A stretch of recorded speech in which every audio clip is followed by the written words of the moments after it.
나라는 어떻게 통치하는 것이 바람직하고 옳으냐, 그리고 어떤 사람이 통치하는 것이 가장 나은가, 이런 데 대한 모색, 이것이 바로 공자의 통치술. 공자의 통치술에 대한 구상은 논어에 고스란히 담겨 있습니다. 이런 사람이 정치를 담당해야 한다라는 주장입니다. 그래서 공자는 이런 사람을 군자라고 부릅니다.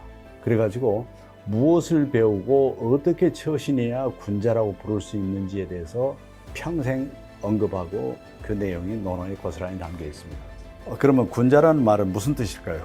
한자 이 통치자를 가리키는 유언이라고 하는 글자에다가 통치자의 명령이라고 하는 뜻인 호령을 뜻하는 구자를 합한 글자입니다. 이 군자는 원래 그 군주를 가리키는 군주에 대한 존칭입니다. 원래 그런 뜻이었지만 이 군자는 나중에는 귀족 남자를 가리키는 대명사가 되기도 했고, 그 다음에 일상적으로는 존경하는 남자, 예컨대 가장 존경하는 남자인 남편, 이런 사람을 가리키는 이름으로도 사용되었죠. 공자 당대에도 물론입니다. 그런 뜻으로 사용되었습니다. 논어 이전 시기에 성립된 문헌이 분명한 그 시경 같은 책에서는 역시 그 세습 군주나 대부 그리고 중의법으로 남편을 가리켰을 뿐이지, 후대 육아에서 쓰이듯이 그 도덕을 갖춘 사람, 이런 뜻으로 쓰이지는 않았습니다. 그런 뜻이었는데 공자는 의미를 약간 비틀어 가지고 지배계층이 될 자격을 갖춘 사람, 이런 뜻으로 사용했습니다. 군자의 대척점에 있는 사람, 그러니까 군자의 정반대에 있는 사람을 소인이라고 불렀는데, 그 소인이란 말도 피지배층을 가리키던 말이었습니다. 그러니까 군자라는 이름은 구질서를 회복하자, 이런 명분으로서 현실 권력을 쥐고자 했던 공자의 정치적인 욕망이 반영된 용어입니다.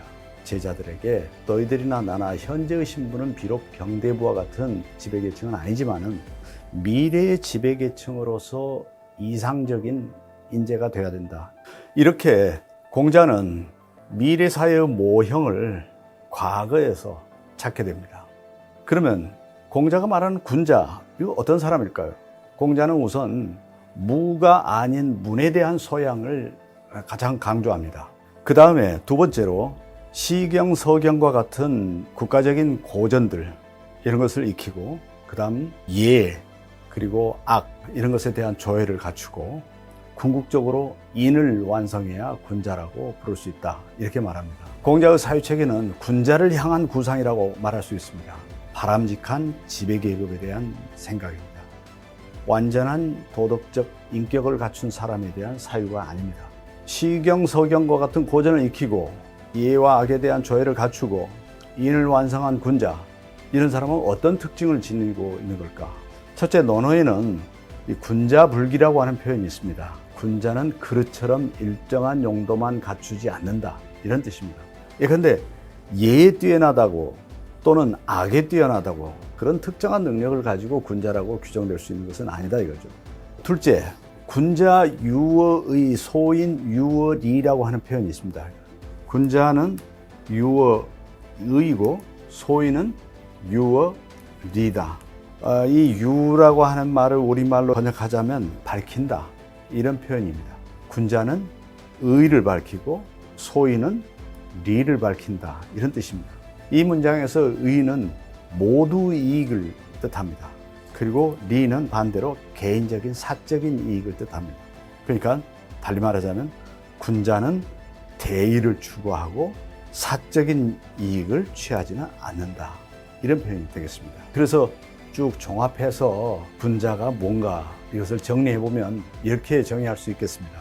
배움이란 것의 효용을 이해하는 사람, 그 다음 두 번째, 인생의 즐거움을 사람과의 관계 속에서 찾는 사람, 그 다음 자신의 가치를 남이 인정해 주는지의 여부에다 두지 않는 사람, 이렇게 정리할 수 있겠습니다. 근데 그것은요, 바로 논어 제1장의 문장이 뭐죠? 하기 시습지 불역열호죠. 그리고 유붕자원방내 불역낙호이죠. 그 다음 인부지 불온 불역분자호죠. 그 말은 스승을 쫓아서 배우면서 그때그때 익힌다는 것, 즉 배움이란 것의 효용을 안다는 것, 그건 참 기꺼운 일 아닌가. 그리고 또 먼 데서도 나를 찾아와주는 벗이 있다는 것, 그것도 참 즐거운 일 아닌가. 그리고 남이 알아주지 않아도 안달하지 않는 것, 그건 진정 군자의 출신 아닌가. 이 논어 첫 문장에 나온 귀절이 바로 군자에 대한 정의를 요약한 문장이라고 저는 봅니다. 공자의 관심 대상은 어디까지나 지배층입니다. 공자는 인간이 평등하다든가, 권력관계에서 자유로워야 된다든가, 인간성을 실현한다든가, 이런 것에 대해서 생각한 적이 없습니다. 사실 그런 관념들은 근대 이후 생겨난 관념이고, 그나마도 중국 바깥에서 수입된 관념입니다. 그런 근대적인 관념을 가지고 2500년 전의 공자를 설명하거나 판단한다는 것은 오히려 왜곡하는 일입니다. 공자가 살았던 시대에다 두고서 공자를 봐야지, 물론 이 시대의 기준으로 평가는 할 수 있겠습니다만 이 시대의 사람으로 만들어서는 안 되죠. 군자불기라는 말에서 알 수 있듯이 공자는 전문적인 능력을 지배계층의 자격으로 여기지 않았습니다. 종합적인 교양을 요구했던 거죠. 공자가 그런 생각은 이후 유교 국가에서 줄곧 유지됩니다. 전문 지식을 가르쳤다고 해서 지배층으로 등용하지 않은 것은 물론이고, 등용된 지배층에게도 특정한 전문 지식을 요구하지는 않았습니다. 과거를 통해서 선발된 관료는 종합적인 교양인일 뿐이었고 전문적인 업무는 책임지지 않았습니다. 그러니까 지배층의 정치에 대한 책임의식은 낮아질 수밖에 없었다고 봅니다. 공자의 이런 생각은 순자에 이르게 되면 보다 좀 분명해집니다. 지배층은 예약으로 규제하지만 피지배층은 준엄한 법으로 다스려야 된다고 순자는 분명하게 나눠서 얘기합니다. 이처럼 지배층과 피지배층의 세계를 철저하게 구분하는 것, 이게 유학의 존립 기반입니다. 오늘날 유학을 개성하겠다, 유학의 정신을 개성하겠다, 유학의 문화를 개성하겠다라고 감히 나서는 사람들은 이렇게 지배와 피지배라는 유학의 존립 기반에 대한 자기 자신의 견해, 이것을 명확하게 한 다음에 공부를 해야 하지 않을까, 저는 그렇게 주장합니다. 그러니까 지금 계속 강조하시는 게 두 가지인 것 같은데, 하나는 공자 시대의 군자는 지배층과 피지배층으로 분명히 나눈 다음에 지배층에 속하는 사람의 자질, 특징, 그거를 강조했다는 점. 그 점에서 현대하고 맞지 않습니다. 그죠? 두 번째는 모든 게 그렇게 전문화, 분업화가 안 된 시대였기 때문에 제너럴리스트를 강조하는 점. 그것도 현대하고 맞지 않고. 그렇다면 현재의 우리가 리더를 얘기할 때 아마 많은 사람들이 유교나 논어에서 리더의 자질을 찾을 텐데, 그러면 현대 리더가 갖춰야 될 조건과 공자가 말하는 군자하고는 굉장히 거리가 있는 건가요? 저는 일치하지 않는다고 봅니다. 그러니까 공자가 얘기했던 군자에 대한 개념이 현대 사회에 있어서 리더 개념하고 연결을 될 수 없습니다. 없어요? 네. 그게 중요한 것 같아요. 보통 일반적으로 군자를 도덕적 인격을 갖춘 사람 정도로 받아들이거든요. 그 왜 그렇게 되느냐?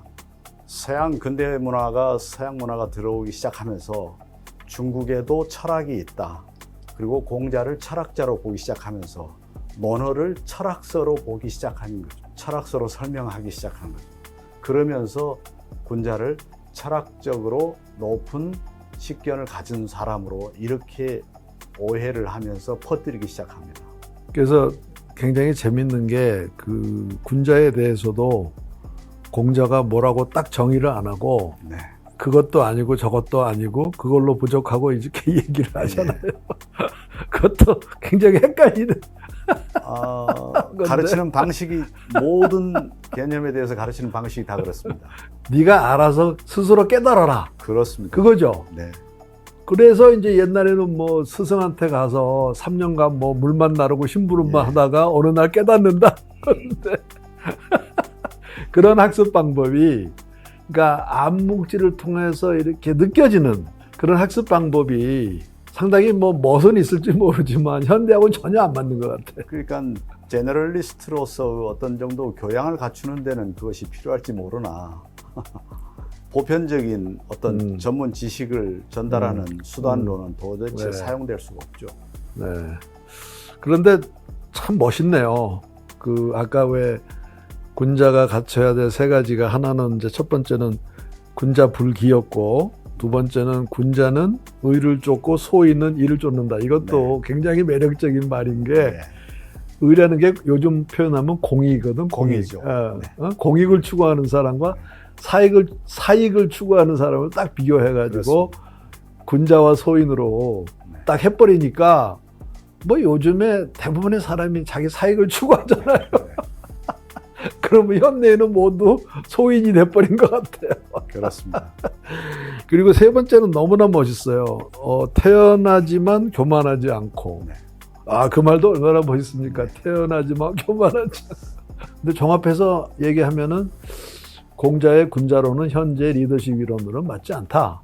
네. 그렇게 할 수 있어요? 말할 수 있어요? 제가 우선 현대의 리더십 이론이 뭔지 밝지 못합니다.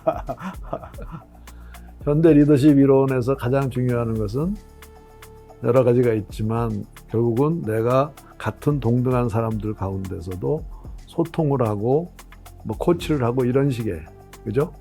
같은 인격체로서를 전제로 한 리더십 이론이죠. 그렇습니다. 그래야 되겠죠. 그런 점에서는 지배계층과 피지배계층으로 나눈 군자론이라는 것은 첫 번째부터 안 맞고, 그죠? 안 맞습니다. 두 번째는 아까 얘기한 스페셜리스트 대 제너럴리스트, 그것도 좀 안 맞고, 세 번째는 학습의 방법으로서의 암묵지와 형식지, 그것도 좀 안 맞고, 여러 가지로 안 맞는 점도 많은데 진짜 멋있네요.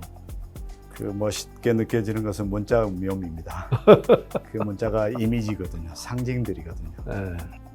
어쨌든 현대의 그 리더십하고는 전혀 맞지 않습니다. 공자는 알아야 될 것, 확립해야 될 것은 이미 완전하게 다 있다라고 봤습니다.